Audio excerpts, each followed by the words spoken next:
Welcome to Perfection IAS. Today we are going to discuss one more question in our BPSC 50-day planner series.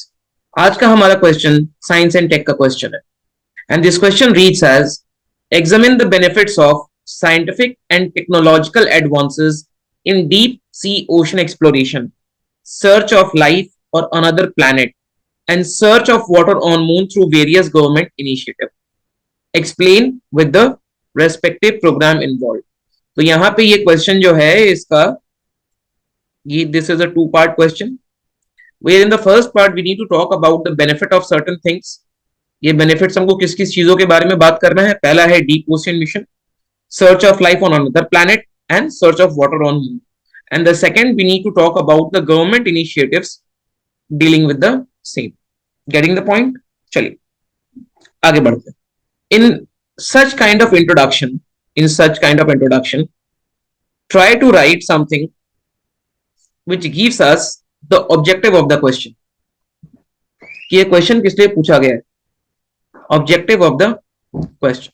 ठीक है, तो यहां पे आप लिख सकते हैं the human race is progressing at a very advance speed. The population is on an increase.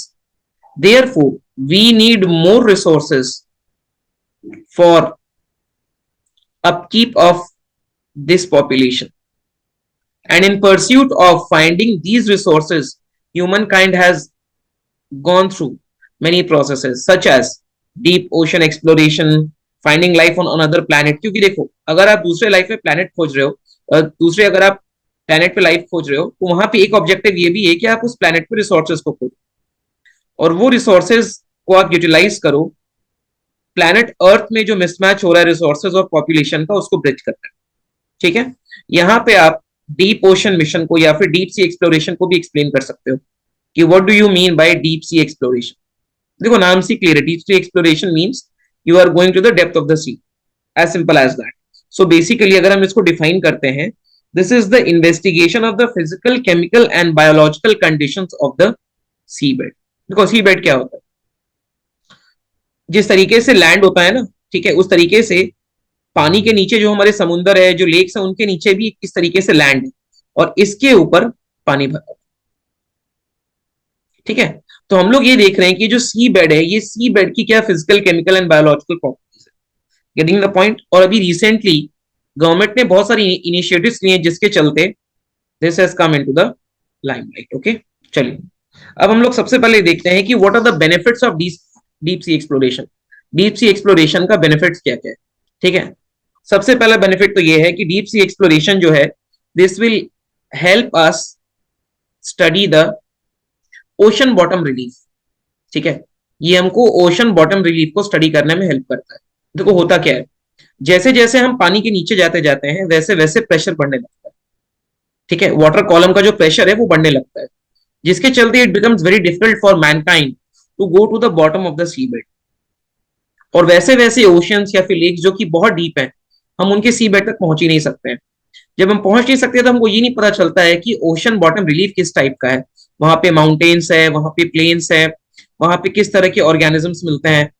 लेकिन अगर हम डीप सी मिशन या डीप सी एक्सप्लोरेशन कर रहे हैं तो via the use of technology हम सी बेड तक पहुंच सकते हैं और वहां जाके हम ओशन जो रिलीफ है, ओशन बॉटम रिलीफ, हम उसको स्टडी कर सकते हैं. वहां पे किस तरह के माउंटेन्स है, वहां किस तरह की टोपोग्राफी है, किस तरह के ऑर्गेनिजम्स है. Getting the point. उसके बाद this will also help us in understanding the climate. This will also help us in understanding the climate. देखो ये क्वेश्चन जो है ये सिर्फ साइंस एंड टेक का नहीं है, यहाँ पे आपको ज्योग्राफी, एनवायरमेंट, सारे के कॉन्सेप्ट यूज होंगे.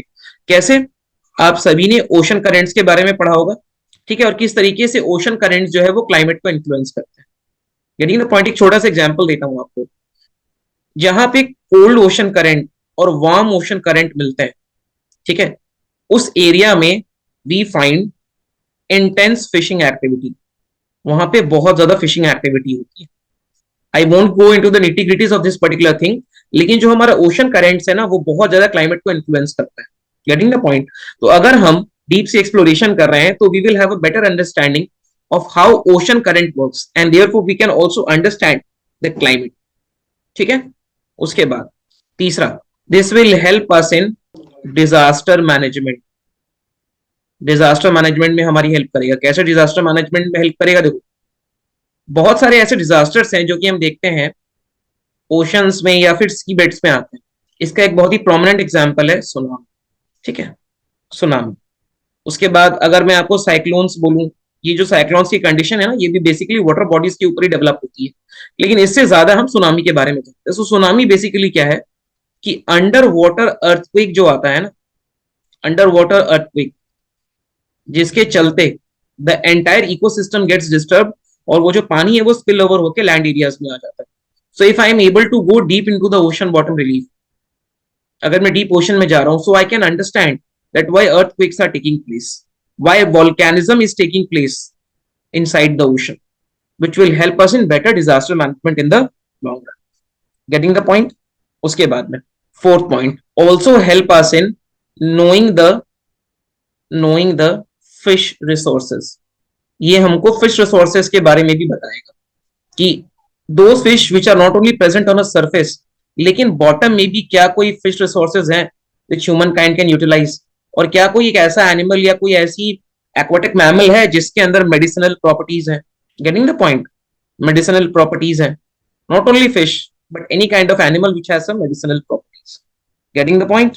उसके बाद में और देखो किस तरीके से हेल्प करेगा, bridge the resource gap. Resource gap देखो, जिस तरीके से हमें पता है कि ये अगर लैंड पार्ट है जो कि हमको दिखता है, इसके अंदर we find a lot of minerals, and those minerals they contain ores, and those ores they contain metals जिसको को हम यूज करते हैं। ओके, फॉर एग्जांपल अगर मुझको एल्यूमिनियम एक्सट्रैक्ट करना है तो I need the bauxite.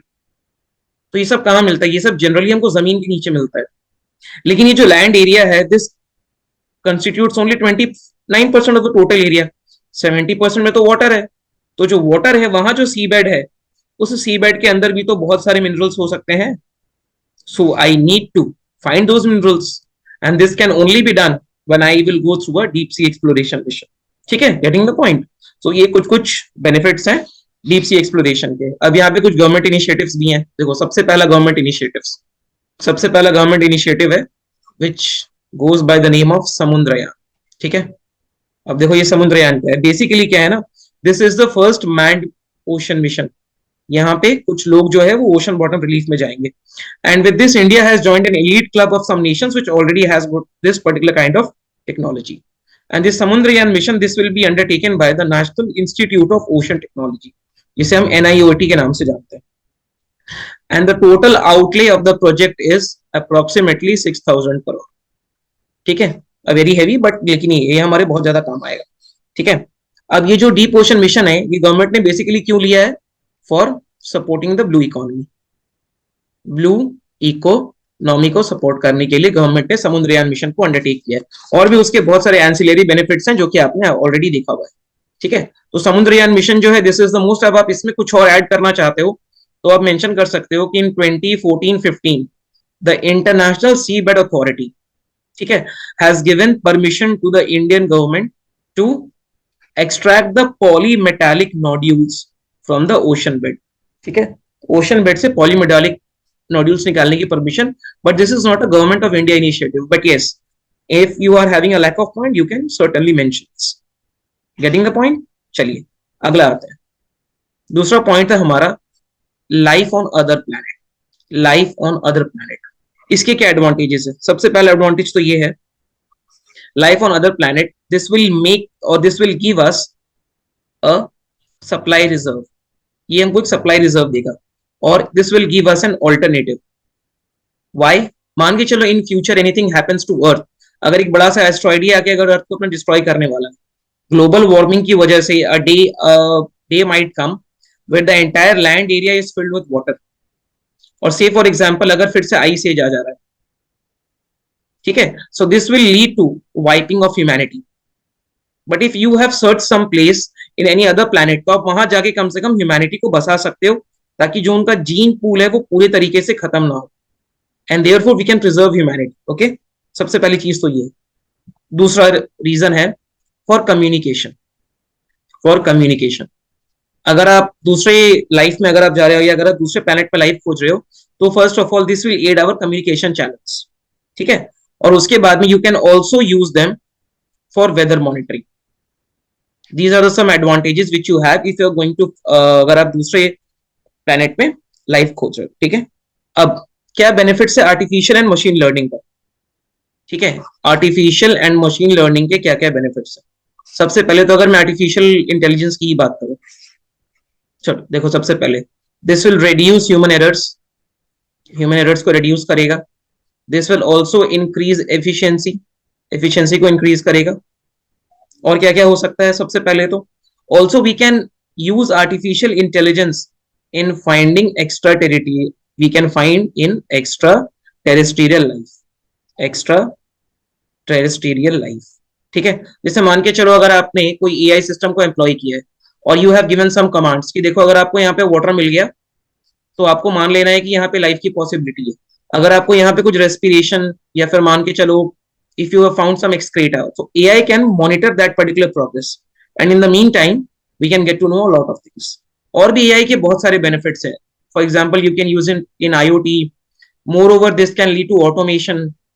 Getting the point? Automation. उसके बाद में how can you use AI जहां पे human endeavors काम नहीं करता है, where human beings cannot tread into. I have told in my previous lectures also, जैसे हैदराबाद म्युनिसिपल कॉर्पोरेशन ने एक बैंडिकूट नाम का रोबोट यूज किया है. ठीक है. For cleaning the sewers. तो इसने मैनुअल स्कैवेंजिंग को पूरी तरीके से एंड कर दिया है. तो बहुत लोग इसके लिए एक रीजन देते हैं कि how will a robot know कि आपको कहाँ कैसे क्या क्या चीजें करनी है. तो अगर मैं उसको एआई से एम्प्लॉय कर दूंगा, then the robot will be able to learn and adapt itself with the changing situations. Getting the point? चलिए, उसके बाद में लाइफ ऑन अर्थ का आप नैनो टेक्नोलॉजिकल एस्पेक्ट देखो. इसका नैनो टेक्नोलॉजिकल एस्पेक्ट क्या है? ठीक है. देखो आप यहाँ पे नैनो टेक्नोलॉजिकल एक्सपेक्ट क्या, देखो नैनो टेक्नोलॉजी प्रोडक्ट्स जो है this could provide us with the future space mission, with the future space missions. How? देखो, नैनो टेक्नोलॉजी का काम होता है टू मेक इक्विपमेंट स्मॉलर. ठीक है. अगर मैं इंडिया की बात करूं तो India has 2 rockets, PSLV and GSLV. यही है हमारे पास. They have got capacity to carry certain load. अगर मैं अपने इक्विपमेंट्स को स्मॉल कर दूंगा, so I can carry greater number of equipments, I can carry large amount of fuel to other planets. Getting the point? उसके बाद में these nanotechnological equipments, they can be employed in the other planet without creating any hurdle. जैसे मान के चलो कुछ ऐसी eventuality आती है कि हमें पता चला कि किसी और प्लेनेट में लाइफस्टाइल, अगर हमारे पास बड़े बड़े बड़े बड़े इक्विपमेंट्स हैं और अगर हम उसको वहां पे एम्प्लॉय कर रहे हैं, then that lifestyle also may get endangered. लेकिन through the use of nano technology, if I am using small scale projects, if I am using small scale equipments, then that also won't get compromised. Getting the point? अब इसके लिए again we have some government initiatives. सबसे पहले the first initiative goes by the name of Kepler mission. ठीक है. Kepler is the name of scientist. आप सभी ने केपलर की जो 3 थ्योरम है उसके बारे में आप सबने सुना होगा. तो सबसे पहला जो है that is the Kepler mission, और ये जो है ये सर्वे करेगा आकाशगंगा, which is our very own milky way galaxy, and its role is to discover earth size और अर्थ लाइक प्लैनेट, जिसे कि हम एक्सो प्लैनेट्स कहते हैं. ठीक है. So this is Kepler mission. उसके बाद में second mission is exploration for Mars. देखो मार्स जो है this has become a fascination for the people of the world. Okay, they are trying there might to find life on Mars. इसीलिए large number of space missions are being sent to Mars. ठीक है. इसमें NASA है, Russia है, Boeing है, SpaceX है, they are sending lot of things. इसमें Mars rover है, India also send their Mars rover and so on and so forth. ठीक है. तो इंडिया में भी आप यहाँ पे MOMS मार्स ऑर्बिटर मिशन के बारे में मेंशन कर सकते हो. Getting the point? Last but not the least, what are the benefits of searching water on moon? Searching water on moon का सबसे पहला ये है कि this will give us an example of life on moon. उसके बाद में water का जो प्रेजेंस है वो ये भी बता सकता है कि what is the origin of moon and earth. इससे origin of moon and earth के बारे में पता चलेगा. Moreover, is vegetation possible? क्या वहां पे वेजिटेशन पॉसिबल है? And if vegetation is possible, then can human beings go for agriculture over there?